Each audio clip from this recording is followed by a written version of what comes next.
Ayan guys, huli natin ayungin tsaka dalawang mayan, malalaki itong mayan.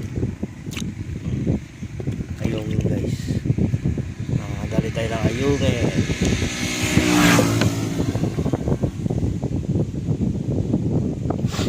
So dito to guys sa Santa Lucia, Kalumpit. Yan yung highway sa eskwelahan. So ito yung spot natin. Yan yung kalawak.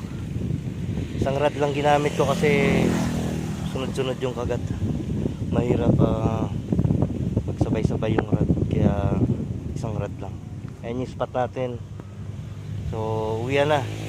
Okay na to, sapat na kasi medyo kumulimlim na. Baka dito tayo ng ulan. Kaya uwi na.